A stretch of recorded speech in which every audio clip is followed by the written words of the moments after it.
স্বামীর সারা জীবনের কষ্টের পরিশ্রম স্ত্রীর একদিনের প্রসবকালীন ব্যথার সমান হবে না।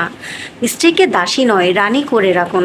কারণ স্ত্রীর মৃত্যুর ক্ষণ উপেক্ষা করে স্বামীকে বাবা হওয়ার আনন্দ দেয়। তাই নিজের স্ত্রীকে কখনোই কষ্ট দিবেন না, অসম্মান করবেন না।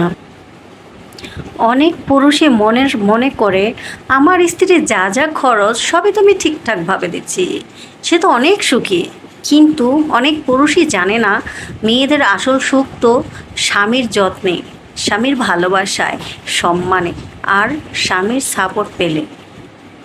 শুধু স্ত্রীর ভরণ পোষণ দিলেই, সে দায়িত্ব নিলেই শুধু স্ত্রীর সুখী হয় না।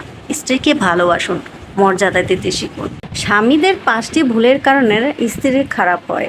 নাম্বার 1, পরিবারের কথায় কান দিয়ে স্ত্রীকে অবহেলা করা, গালিগালাজ করা। নাম্বার 2, স্ত্রীকে অতিরিক্ত শাসন করা, কথায় কথায় মারধর করা। নাম্বার 3, স্ত্রীর সামনে অন্য নারীর প্রশংসা করা। নাম্বার 4, সবার সামনে স্ত্রীকে অসম্মান করা ও ছোট করা। নাম্বার 5, বিশেষ করে স্ত্রীর মা বাবাকে তুলে গালি দেওয়া।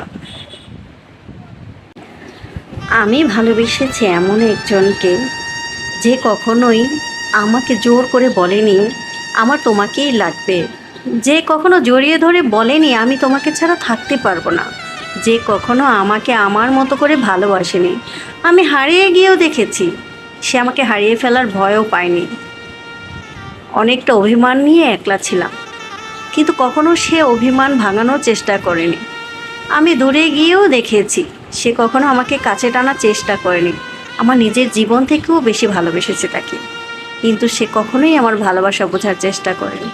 আমি সব দেখেছি, কিন্তু তার চোখে আমাকে হারানোর ভয় দেখিনি। একজন রাগী মানুষকে তুমি শুধু রাগের সময় ছাড় দিয়ে দিও, রাগ শেষ হয়ে গেলে দেখবে যে তার থেকে তুমি এমন ভালোবাসা পাবে যে ভালোবাসা দুনিয়ার কোনো শান্ত মেজাজের মানুষও দিতে পারবে না। একটা কথা সবসময় মনে রেখো, যাদের রাগ বেশি, অতিরিক্ত রাগী মানুষের ভালোবাসা অতিরিক্ত হয়, তাদের অনুভূতিটা জনে জনে হয় না।